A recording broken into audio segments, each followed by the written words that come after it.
Enjoy the listening experience as Jack wiped the perspiration from his brow as the late afternoon light cast long shadows over his apple orchard, rows of apple trees stretched out before him.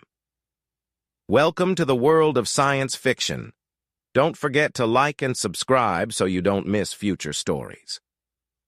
Jack carefully picked the ripest apples from their heavy-laden boughs and carefully placed them into a wooden basket, making sure they all matched the high criteria his grandmother had set long ago.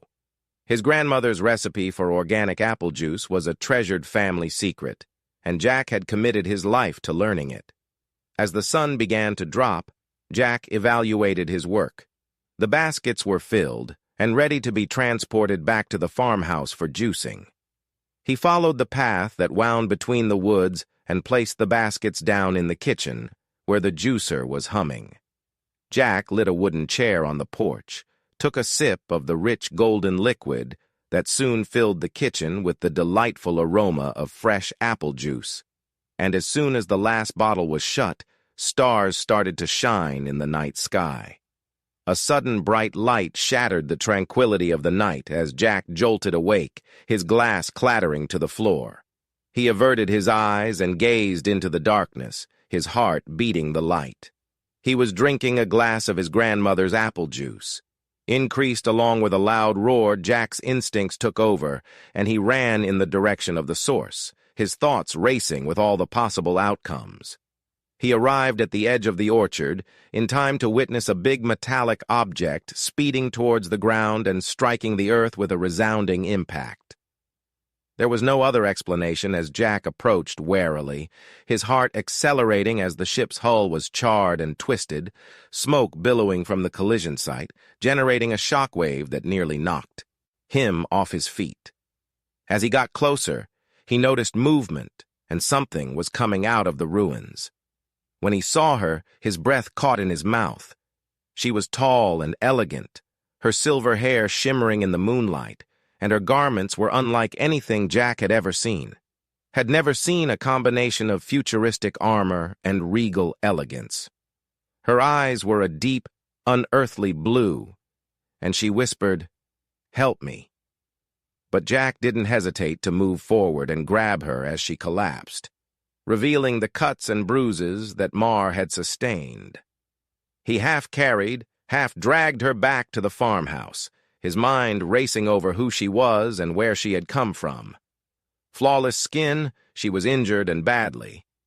"But hang on," Jack whispered, his voice steady despite the excitement pumping through his veins. Jack asked his voice, "What's your name?" as he ministered to her wounds. She observed him with a mixture of curiosity and anguish. There would be time for questions later. She needed help inside the farmhouse. Jack's hands froze a princess from another planet. Soft Zora answered, her eyes drifting closed. "I'm Princess Zora of Nectarian." He shook his head, concentrating on the work at hand. He could analyze this later. For now, he needed to make sure she survived the night with Zora's help. In order to treat Zora, who had bandaged wounds, Jack reached for an apple juice bottle, poured a glass, brought it to her lips, and said, "Drink this." Zora sipped the juice, her eyes widening as the flavor touched her tongue. She finished the glass in one sitting, flushing. Jack took the empty glass from her, his brow furrowing in concern. "Are you okay?" he questioned, and Zora's breath sped. "What is this?" she screamed, her voice shaking. "What have you done?" caused his heart skip a beat.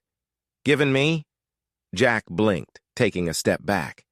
"It's just apple juice, according to my grandmother's recipe." Zora's hands trembled as she put the glass down.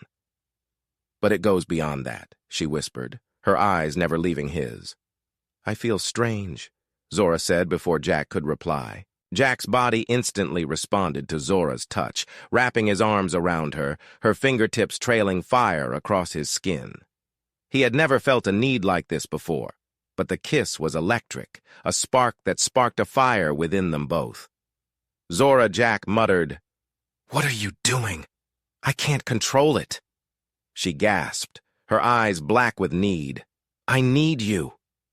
Jack's willpower slipped as she leaned against him, her body radiating heat and her breath hot against his neck. And he gave in to the primal want that was running through him. Their bodies were joining together with an intense, raw passion, and every touch and kiss fueled the fire until it flared out of control. Zora's skin was unbelievably soft, and her curves fit her perfectly. The world outside the farmhouse vanished, leaving only the two of them submerged in a sea of desire as they moved against Jack's with perfect precision, grace, and intensity that left him speechless. They moved together in perfect harmony. Jack was driven insane by Zora's hips grinding against his in a cadence that brought waves of ecstasy crashing through their bodies, which were a tangle of limbs and sensations. Zora groaned, her voice a symphony of need. When they reached the top together, their bodies shuddered in sync. The release was so intense that it caused them to both tremble. They slumped into the couch, tangled in one another's arms, breathing in ragged gasps as the first light of day dawn came through the windows, stirring Jack's body still entangled with Zora. For a minute he laid there, enjoying the feel of her against him. But before he could say anything, Zora's hand was there, observing him, her expression unreadable. Zora accused, her voice trembling with shame and rage. "You did this on purpose." Jack's heart fell. "No, Zora, I swear I had no idea." She flung out her palm, connecting with his cheek in a harsh smack. "I guarantee. I wouldn't do something like that." Jack shook his head. Zora's shoulders sagged, the tension leaving her body. She had no clue the juice would affect you like that. It's only apple juice. Her eyes searched his, her fury gradually giving place to uncertainty. Zora nodded, a tiny smile pulling at her lips as Jack reached out and took her hand. "It's okay. We'll work this out together." Jack noticed the slight blush tinting her cheeks. "I'm sorry," she muttered. "It's just I've never felt anything like that before." After crossing a boundary, Zora and her partner came to a new understanding, even though the awkwardness persisted. Perhaps this wasn't such a horrible thing after all. A few days later, Zora woke up to the sound of birds chirping outside the farmhouse. Through the curtains, the warm glow of the early morning light cast a warm glow on the room as she stretched, still feeling the soreness from the intense encounter the night before. Jack lay beside her, sound asleep, his face relaxed and peaceful, and for a brief moment she was enthralled by his simplicity and the warmth he emanated even while he slept. It was a stark contrast to the lavish, sterile surroundings of her existence on Nectar, where appearances and formality ruled everything. In Jack's world, however, things were real morning. Jack mumbled as his eyes fluttered open. Jack arose, wiping sleep from his eyes. "Good morning," Zora answered, a tiny grin flickering on her lips. "I've been thinking, Jack. I don't want to go back to Nectarian yet," Zora said. "Your people won't they?" Jack's brow furrowed. Zora nodded. "They will come looking for you, but I'm not ready to go. There's something about this place about you that makes me want to stay." Jack's heart beat at the prospect of Zora staying, a mixture of exhilaration and worry. Dredd was aware that staying would make things more difficult, but he couldn't resist the attraction he felt for her. Jack assured him that they would work things out in the end. The decision to stay was not well received. Within days, the Nectarian court was engulfed in chaos. When news of their missing princess reached the highest levels of authority, a delegation was promptly put together with the mission of finding Zora and converting her to Nectarian. Meanwhile, rumors about the miraculous properties of Jack's apple juice started to circulate among extraterrestrial civilizations, corporations, and the government of Earth. One evening, while Jack and Zora were having a nice moment together on the porch, a succession of bright lights came in the sky. Jack's heart fell as he knew that these were the bright lights, and agencies took note, their interest piqued. The next day, their peaceful farmhouse was besieged by visitors from alien worlds, representatives from powerful corporations, and agents from government agencies, all vying for control over the apple juice.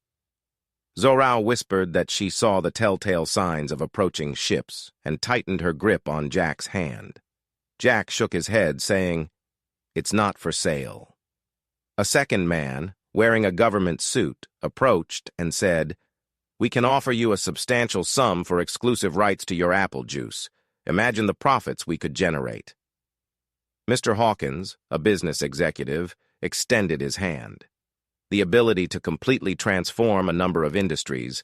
Therefore, we must research it and regulate it for the benefit of society as a whole." Zora stood by Jack's side, her expression defiant. "This juice is more than just a product. It's a part of his heritage, and it holds particular significance for my people." The tension between Jack and Zora was evident as they faced mounting pressure from all sides, but they remained steadfast and committed to keeping the apple juice's recipe a secret. Late one evening, following an especially taxing day of denials and negotiations, Jack and Zora discover comfort in their close moments. Their bond had only grown stronger over the previous few weeks. Zora's touch was electric, her fingers creating patterns on Jack's skin, and he eagerly responded, his hands tracing the contours of her body. Their passion flared, and they reached a fever pitch. The door to the farmhouse sprang open, and an alien mercenary stood there, her eyes wide with horror at what she saw. Before Jack and Zora could react, with their bodies firmly linked, the mercenary hesitated, briefly forgetting her mission. As she took in what she was seeing, Zora's breath came in short spurts. She locked eyes with Jack and said in a deep, passionate voice. Jack nodded, and they resumed their private dance. The mercenary, embarrassed and flustered, turned around and left the room, closing the door behind. Ajar, Jack and Zora's desire reached new heights, their relationship becoming stronger with each touch and each scream of pleasure. The following morning, while enjoying breakfast on the porch, the mercenary reappeared. She approached warily, her mood having drastically changed from the night before. The mercenary took a big breath and stated, "I've been sent by a powerful corporation to steal the recipe for your apple juice, but after what I saw last night, I realize there's more." Jack beckoned for her to sit, but she hesitated. Zora bent forward, saying, "There's more to it than just money." The mercenary's gaze had eased my husband and me through our hardships, so maybe this juice might do the same? I know I have no right to ask, but could it help us too? I have some. Jack and Zora looked at each other, and in spite of everything, they felt a wave of sympathy for the mercenary. Jack nodded, of course, but he also understood that the connection and bond are what really make the mercenary grin, and it's not only about the juice. That changed her appearance, "Thank you. I will never forget this." As the mercenary departed, Jack and Zora had a light-hearted moment together, their determination to keep the apple juice recipe a secret stronger than before. The farmhouse was bustling with activity as the requests and offers. Jack felt the weight of the world's expectations as letters from different sides kept coming in. He stood by the window overlooking his beloved orchard, the morning sunlight bathing the trees in a golden tone that reminded him of the simplicity and purity of his existence before everything changed. A sensation of foreboding settled in Jack's chest as he watched as the sleek black hover car approached the farmhouse. A man in an immaculate suit emerged, flanked by two stern-faced security officers. Jack unlocked the door before they could knock on it. Man offered a hand, a confident smile pasted on his face. "Mr. Hawkins, this is Richard Thorne from Universal Biotech. We need to talk." Zora emerged from the kitchen, her eyes narrowing as she evaluated the visitors. Thorne lost no time in standing aside and nodding. Jack's heart sank as he realized that 10 billion credits would grant him exclusive rights to the formula. After analyzing the reports and samples we were able to collect, "Mr. Hawkins, your apple juice is revolutionary, and we're ready to pay you 10 billion credits." Thorne's smile faltered. "Mr. Hawkins, think about what you're turning down. This isn't just about money we can provide," but he glanced at Zora, seeing the conviction and love in her eyes. "We're not interested in selling Jack," he muttered. Thorne's expression tightened. "You're making a mistake. There are others who won't let this to the world better, lives on an unprecedented scale." Zora moved forward. "Your interest isn't completely altruistic. This juice is part of Jack's heritage, and it's crucial to my people. We won't let it be exploited. Take no for an answer." Jack inhaled deeply and said, "I've made my decision." Thorne remained stern, but he reminded Jack that chances like these don't come around very often.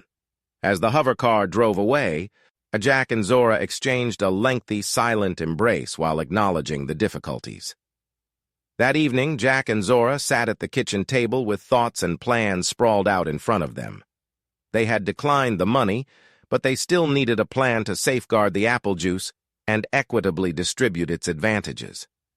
"We need to think bigger," Zora remarked.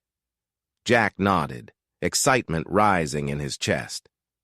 "What if we created a network of eco-bars around the galaxy, places where beings from other planets may get together, drink the juice, and learn about each other's cultures?" Her finger traced a chart of known interstellar commerce routes. They spent hours perfecting their plan and outlining the specifics of their intergalactic eco-bar. They envisioned places filled with greenery that blended Earth's natural beauty with cutting-edge nectarian technology. Be a way to promote peace and standing, and we could control the distribution, make sure it's not exploited. The apple juice was at its purest, promoting harmony and connections. The following day, they started contacting their allies. The mercenary, now a reliable friend, assisted them in establishing links throughout the galaxy. They also received support from a number of groups, all of which were keen to be involved. This groundbreaking concept began to take shape gradually as they found partners who shared their beliefs and were dedicated to upholding the apple juice's integrity. As their network expanded, so did their confidence. And the first intergalactic eco-bar's grand opening was a historic occasion. The event took place on a busy space station that was ideally situated at the intersection of multiple important trade lines. Jack and Zora stood side by side, gazing out at the eclectic crowd that had gathered, their faces glowing with joy and interest as they mixed with beings from countless planets. Was alive, with the gentle sounds of music and the buzz of conversation. The eco-bar itself was a marvel, a perfect fusion of nectarian elegance and rustic beauty from Earth. As Jack observed the first patrons sip their apple juice, he was pleased with a sense of pride. A few years later, Zora squeezed Jack's hand, and we did again. Her eyes widened, her smile expanded, and laughing erupted. This was a potent reminder of the juice's special potential to provide joy and connection. Zora's breath came in short spurts, her hands holding the sheets tightly. The room was filled with the sounds of their passion, a symphony of groans and whispers. Zora gasped, her voice thick with desire. "Don't stop." Jack reacted with a deep, hungry kiss, his hands exploring. Jack moved above her, every touch and kiss lighting a fire between them. Zora's body responded to every touch, her back arching and her hips pressing into his, her long silver hair falling over her shoulders, her skin soft and gleaming in the low light, her curves seductive. She was a vision of beauty and want. Zora's fingers traced the exquisite lines of her body, from the swell of her breast to the curvature of her hips, as Jack's hands roamed over her shape.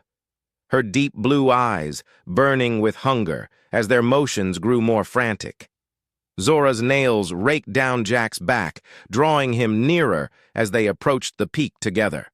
The world outside vanished as they lost themselves in one other, her nails digging into his shoulders and leaving imprints on his skin. The climax came after their passionate experience, which left them both breathless and trembling. They lay tangled together, savoring the closeness. The following morning, Jack and Zora left their huge, cozy home and entered a vast, beautiful orchard on a far-off planet. The sun was high in the sky, shining as the sun rose over the lush greenery. Jack and Zora watched their 9 children run through the garden, their joy filling the air as they strolled hand in hand through the orchard, thinking back on their journey and the legacy of love and harmony they had established. Subscribe to watch more amazing sci-fi stories.